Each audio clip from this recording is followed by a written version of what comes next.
There are two different types of backhands, the double hand backhand and the single hand backhand. In the past, tennis was usually ruled by players who used the single hand backhand, but in modern tennis today, nearly every single player uses the double-handed backhand. Because of this, I recommend beginners to start with the double-handed backhand. The two-handed backhand offers much more racket stability. The two-handed backhand can also allow you to choose where you want to hit the ball better than your single-hand backhand. As mentioned before, the ready position of the backhand is still used by the forehand grip. This is still because players want to look for the forehand.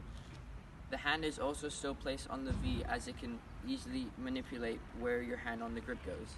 However, once you realize that the ball is coming towards your backhand, you can change your grip from a forehand to backhand grip by using your left hand on the V. You can twist it, and your lower hand will be on the backhand grip. Your right hand will be at the bottom of the grip. To look at the grip, you have to use a chopper grip or a hammer grip. To visualize this, just visualize that you're hammering the ground with your racket. Once you've gotten the hammer grip, all you have to do is bring your left hand and slide it down, and that's the perfect position for a backhand. Again, there are many different types of takebacks, and many pros use many different takebacks.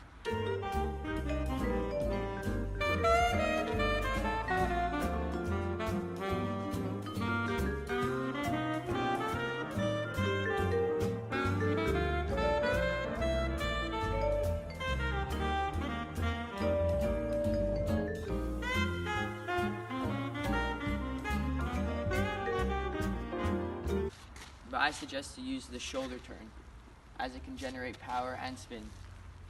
Whilst doing the shoulder turn, you have to put your shoulder right in front of your face and face your shoulder to the other side of the court.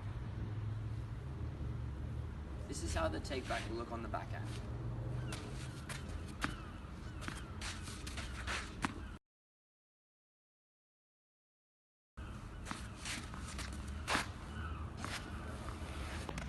This then brings us to the contact of the ball.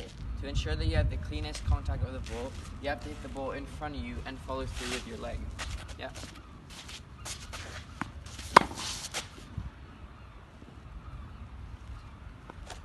Unlike the forehand, it's very hard to generate topspin on the backhand. This is because you have both hands on the grip. However, if you do want to generate topspin on the backhand, you're going to have to move your wrist like this right before contact of the ball. If you put this video in slow motion, you can see that there is a small time where my wrists are moving like this. This is because I need to create topspin.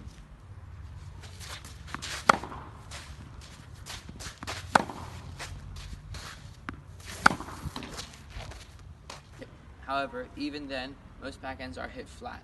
This is because with the whip of the wrist, there's a higher chance of hitting the frame of the racket.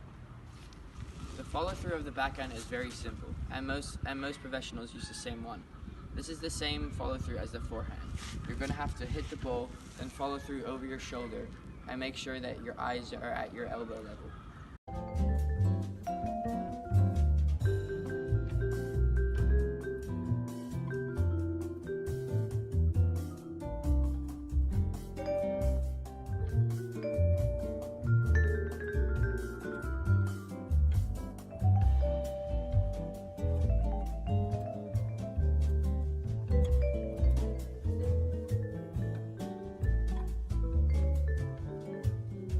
After you feel comfortable with the stroke of the backhand, you can work on the stances.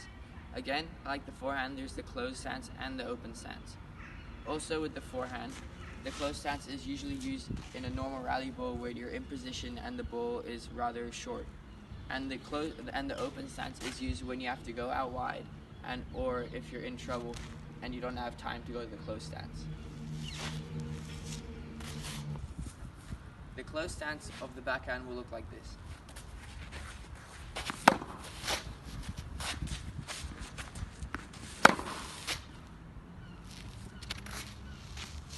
The reason why we follow through with the leg on both forehand and backhand shots is that there's an easy, quick recovery afterwards. You can use this leg to push off and go back to the middle in the middle of the point. Okay. For example, if I get a ball landing over there and I hit the backhand and follow through like that, I can easily recover back to the middle so I can get ready for the next shot.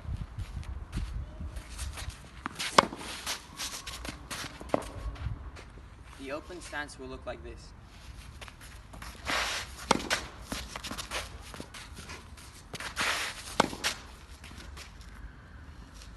A good drill you can use to get more comfortable with the take back, the swing, and the follow through of the backhand is to start with the racket already taken back.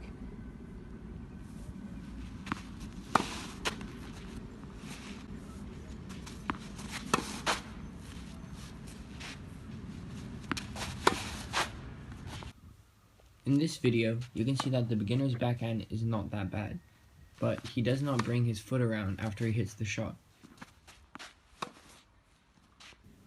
In this video, he has changed his follow through and now brings the foot around.